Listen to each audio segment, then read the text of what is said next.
Hello everyone. आज हम बात करने वाले हैं प्लस टू क्लास के अकाउंट के चैप्टर है हमारा कंपनी अकाउंट के अंदर इशू ऑफ डिबेंचर। इससे पहले जो चैप्टर चल रहा था आपका वो था इशू ऑफ शेयर। तो दोनों में कुछ ज़्यादा खास फ़र्क नहीं है। तो जो भी फ़र्क है वही मैं आपको इस वीडियो के अंदर आपको बता रहा हूँ। और अगर आपने वो चैप्टर अच्छे से कर लिया है तो 99% ये भी आपको आ ही जाएगा कम मेहनत करने पर, अगर उसमें ज़्यादा मेहनत की है इशू ऑफ शेयर में। तो चलिए चलते हैं, करते हैं स्टार्ट इशू ऑफ डिबेंचर। तो सबसे पहले हम जानेंगे कि भाई डिबेंचर क्या है। ठीक है, मीनिंग ऑफ डिबेंचर कि भाई डिबेंचर जो है क्यों हम इशू कर रहे हैं, क्या रीज़न रहा। तो जो शेयरों को हमने जब इशू किया था तो पूंजी प्राप्ति के अतिरिक्त एक कंपनी उसे दीर्घकाल के लिए धन की आवश्यकता है। मतलब जैसे शेयरों को इशू कर दिया ना, तो कंपनी को क्या है, कैपिटल की ज़रूरत पड़ रही है, लंबे टाइम के लिए धन की ज़्यादा ज़रूरत है। तो जो ऋण पत्र है मतलब डिबेंचर हैं, उनको इशू करने के माध्यम से वो ऋण ले सकती है। मतलब डिबेंचर्स को दो और ऋण को लो, मतलब पैसे ले सकते हैं किसी से भी जो उसको खरीदेगा उससे सिर्फ। तो दीर्घकालीन का मतलब लॉन्ग टर्म, लंबे टाइम की अवधि है, जैसे 5 साल 10 साल ऐसे से के लिए धन की आवश्यकता होगी। तो कंपनी द्वारा निर्गमित किए गए जो इशू किए गए डिवेंचर्स हैं एक सर्टिफिकेट के रूप का होता है भाई। जैसे कि हम प्लाट वगैरह लेते हैं ना, तो रजिस्ट्री होती है, उसका एक सर्टिफिकेट सा होता है ऐसे ही।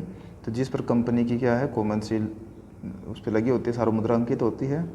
और ऋण पत्र कंपनी द्वारा लिए गए ऋण का एक लिखित प्रमाण है। मतलब जो पैसे लिए गए हैं ना कंपनी द्वारा, वो लिखित प्रमाण हो गया, क्योंकि यह कंपनी की सार्वमुद्रा अधीन निर्गमन किया गया। मतलब सार्वमुद्रा के अधीन का मतलब है कि उस कंपनी की मोहर लगी हुई है, कल को कोई प्रॉब्लम आ जाए तो वो एक मतलब सरकारी उसमें भी प्रमाण का काम करेगा, सबूत का काम करेगा। ऋण पत्र में क्या होगा भाई, डिवेंचर है जो उसमें निश्चित तिथि पर जो पैसा है ना आपका अमाउंट है, जो प्रिंसिपल मतलब मूलधन है जो के भुगतान की जो शर्त है वो लिखी होगी। निश्चित दर से ब्याज के भुगतान की शर्त भी लिखी होगी, भाई कितना % ब्याज मिलेगा। तो ये भी ध्यान रखना, शेयर है जो उस पर डिविडेंड मिलता है और जो डिवेंचर है उस पर इंटरेस्ट मिलता है, कंपनी देती है। ठीक है ना। तो अब वो क्या रहा है, और तो मेन बातें मैंने आपको बताई थी डिवेंचर के बारे में। ठीक है ना, लॉन्ग टर्म टाइम के लिए होता है, ज़्यादा लंबे अवधि के लिए जब धन की जरूरत पड़ती है, जब कंपनी इसको इशू करती है। ठीक है ना, एक सर्टिफिकेट के रूप में होता है, सार्वमुद्रा अंकित होती है, इस तरह इसमें लिखित प्रमाण पत्र है, इस तरह ये इसका मीनिंग हो जाएगा। और इसी मीनिंग में ही विशेषता निकल के आ जाती हैं, फीचर्स, मतलब वो वहाँ से आप कर सकते हैं। फिलहाल अब हम आगे लेके जा रहे हैं आपको कि शेयर और डिवेंचर में डिफरेंस। ये काफ़ी ज़रूरी है, क्योंकि हम जब शेयर वाला चैप्टर कर चुके हैं तो डिवेंचर जो है ये चैप्टर करना आसान होगा अगर हम इसका डिफरेंस थोड़ा सा ध्यान से देख लेंगे।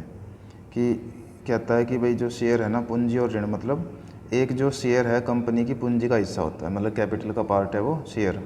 और शेयर होल्डर कंपनी के क्या है, मालिक होंगे। समझ आ गई ना बात। इसमें क्या है, ऋण पत्र एक ऋण का हिस्सा होता है, मतलब एक कर्जा है, ये लोन है ये। तो ऋण पत्रधारी जो डिवेंचर होल्डर है कंपनी के लेनदार मीन्स क्रेडिटर होते हैं, ना कि मालिक। ये भी ध्यान रखना, क्योंकि उनको ब्याज मिलता रहेगा ना, और जब उनको पैसा उनका देने का टाइम आएगा, रिडेम्पशन का टाइम आएगा, पैसे दे दिया जाएगा। लाभांश अथवा ब्याज मतलब कि डिविडेंड एंड प्रॉफिट। तो जो लाभों में से लाभांश दिया जाएगा शेयर वाले जिन्होंने शेयर ले रखा उन व्यक्तियों को, और डिवेंचर होल्डरों को मिलेगा इंटरेस्ट। ठीक है, लाभांश अथवा लाभांश का परिवर्तनशील अथवा निश्चित होना। तो डिविडेंड है जो उसकी जो पेमेंट है ना, मतलब भुगतान जो लाभ होने पर ही किया जाता है। लाभांश तो लाभ होने पर ही होगा। लाभांश की दर भी प्रतिवर्ष बदलती रहती है, और यह है लाभों पर तथा संचालकों के निर्णय पर निर्भर करता है। पर इस पर क्या है, ब्याज की दर फिक्स होती है भाई। चाहे कोई ब्याज फिक्स है तो देना ही देना है, चाहे कंपनी को प्रॉफिट हो लॉस हो कुछ भी हो, नो प्रॉब्लम। ठीक है, यहाँ पे कह रहा है वो ऐच्छिक अथवा आवश्यक रूप से रुपये वापस करना। तो यह कंपनी की इच्छा पर निर्भर करता है कि यदि वह चाहे तो अपने अंशों मतलब जो शेयर हैं को वापस करें, मतलब बाई बैक करके उनको वापस रुपया कर सकती है। मतलब कोई ज़बरदस्ती नहीं है कंपनी के भाई पैसे वापस करने हैं। और यहाँ पे क्या, निर्गमन की शर्तों के अनुसार इसका रुपया वापस करना अनिवार्य है, जरूर वापस करना पड़ेगा, जो कंडीशन शर्त डिबेंचर होल्डर के सर्टिफिकेट पे लिखी हुई है। ठीक है ना, उनको जो मिला है। समापन पर मूलधन की वापसी अंत में अथवा पहले। तो कंपनी के समापन पर अंशों की राशि सबसे अंत में लुटाई जाती है। जो शेयरों का अमाउंट है वो सबसे लास्ट में दिया जाएगा, और कंपनी के समापन पर ऋण पत्रों की जो राशि है सबसे पहले लुटाई जाएगी, क्योंकि ये मालिक थे, इनका हिसाब बाद में होएगा, और ये बाहरी व्यक्ति थे, थर्ड पार्टी से बोलते हैं, इनकी पेमेंट पहले होएगी। आरक्षित अथवा रक्षित, ये सदैव आरक्षित मतलब अनसिक्योर्ड होते हैं, इनमें जोखिम अधिक होता है। किन में? वही शेयरों में। और ये प्राय कंपनी की संपत्तियों पर रक्षित में सिक्योर्ड होते हैं, इसमें जोखिम कम होता है। उसका कहते हैं कटौती पर निर्गमन पर प्रतिबंध।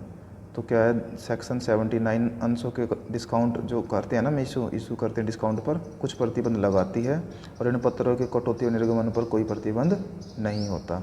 वोट डालने का अधिकार, इसमें कंपनी की मीटिंग में भाग लेने तथा वोट डालने का अधिकार होता है शेयर होल्डरों के पास, और डिबेंचर होल्डरों के पास इस तरह का कोई अधिकार नहीं होता।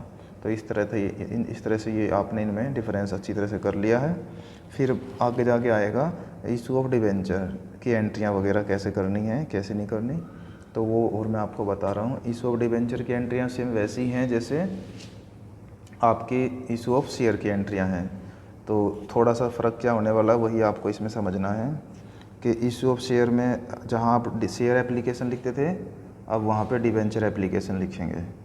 जहाँ शेयर कैपिटल लिखते थे वहाँ सिर्फ डिबेंचर लिखना है, बस ये चेंज है। और तो सारी एंट्रियाँ सेम की सेम है, आप यहाँ पे देख सकते हैं। सबसे पहले entry bank account debit to share application ऐसे लिखते थे वहाँ पे, यहाँ पे आ जाएगा bank account debit to debenture application. फिर आप बोलेंगे जी ये परसेंटेज क्या है, ये रेट ऑफ इंटरेस्ट है, ब्याज की दर होती है, ये लगा के लिख के चलना चाहिए, क्वेश्चन में दी होती है तो ठीक है। उसके बाद सेम नरेशन वगैरह सब सेम है, कोई चेंज नहीं है। बस चेंज है क्या, जहाँ शेयर एप्लीकेशन था शेयर की जगह डिवेंचर आ गया, और शेयर कैपिटल की जगह भी डिवेंचर आ गया, बस। और सब सेम टू सेम है। Debenture application account debit to debenture account, देखो आ गया ना चेंज।